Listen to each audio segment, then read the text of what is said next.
inyong imahinasyon ay susubukin. Sa mundo ng kababalaghan at katatakutan, mga kwentong hihilakbot sa inyong natutulog na diwa. Stories Philippines Podcast.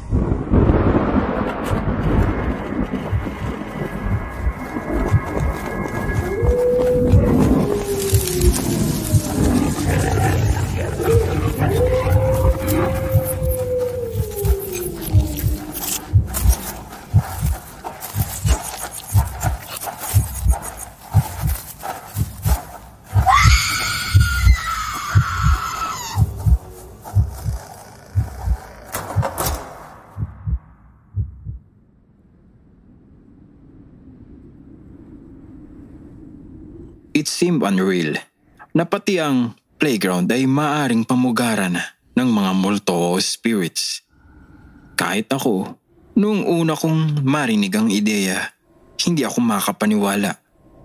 Pero ayon kay Sandra, hindi niya tunay na pangalan. Sadyang nakakapangilabot ang kanyang naging karanasan sa isang playground sa kanilang subdivision sa Santa Rosa, Laguna. Para ipawalang bahala ang posibilidad ng pagmumulto sa palaruan.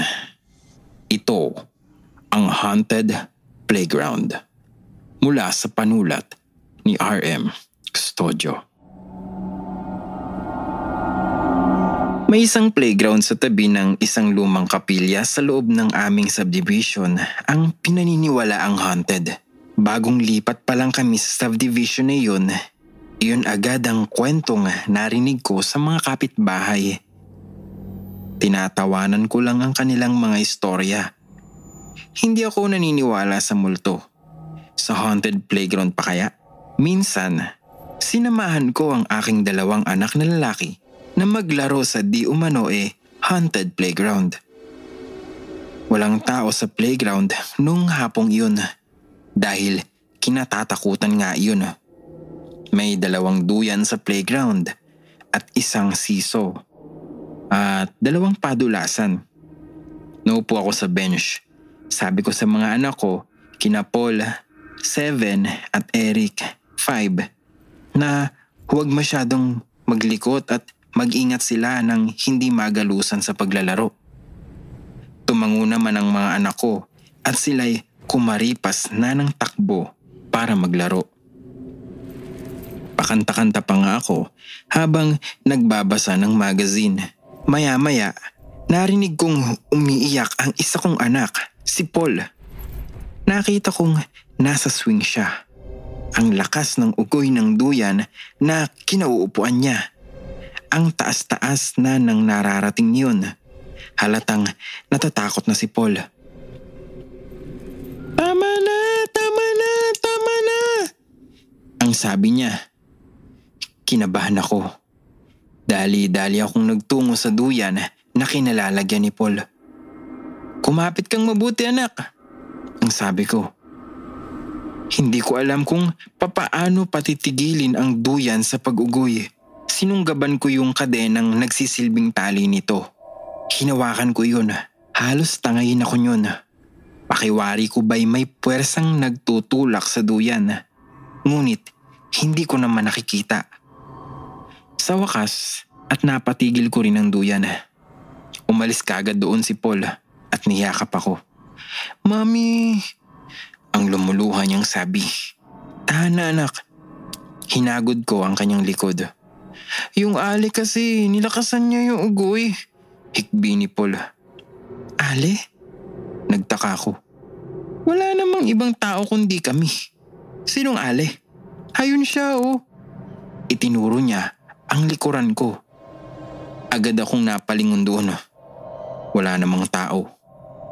Kinilabutan ako. Paul, tara na. Yaya ko sa anak ko. Nasaan ang kapatid mo? Tanong ko. Itinuro ni Paul ang siso. Pagtingin ko doon, halos mapasigaw ako sa takot. Nagsisiso ang anak kong si Eric, pero wala namang tao sa kabilang side ng siso. Yet, umaangat ang anak ko sa kabilang side ng siso. Sa takot ko, dali-dali kong pinuntahan si Eric at binuhat. Mami, bakit? Ang tanong niya sa akin. Inalis ko kagad siya sa siso. Umuwi na tayo. Ang sabi ko, naglalaro pa kami ni Damian. Sabi niya, itinuro pa ang di umano ay kalaro nito sa siso. Pero wala namang bata sa kabilang side niyon. Niyaya ko na lang silang umalis ng playground na yun. Halos kaladkarin ko ang aking mga anak sa bilis. Magmula noon, hindi na kami nagbalik sa palaruang yun. At kapag may bagong lipat sa subdivision, ako ang kauna-unahang nagkukwento sa naging karanasan naming mag-iina sa haunted playground na iyon.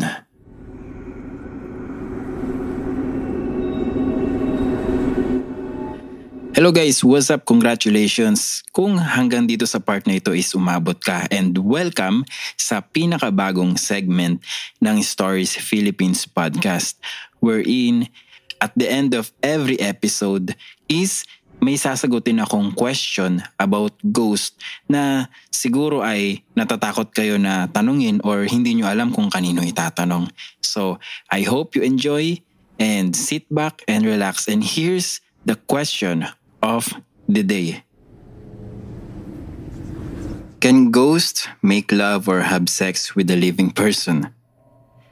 And yes, a male ghost who makes love to a woman or has a sexual intercourse with her is called an incubus, while a female ghost who makes love to a man is called a succubus. Sabi dito, there are many cases of such incidents, especially during the Middle Ages, but it also happens in the modern world. I have encountered at least 3 or 4 cases of women who have had such scary experiences with incubi. One Italian lady, however, enjoyed the experience so much that she consulted me to ask how she could call her spirit lover back. That was the first time I ever got such request. So yun guys, ito yung sa perspective ng writer, no? Yung meron daw na nakipag-communicate sa kanya na Italian lady na, yun nga, na naka-experience ng ganong case. And ang masama nagustuhan nga daw ni ate mo, girl. So yun. So I hope nasagot yung tanong nyo na to, no? Kung yung ghost ba is can make love or have sex with a living person. So marami na rin ako naririnig na ganyan sa mga TV, nababalita sa TV dito sa Pilipinas. And ayun. So I hope you enjoy and ingat always until next episode. Bye-bye.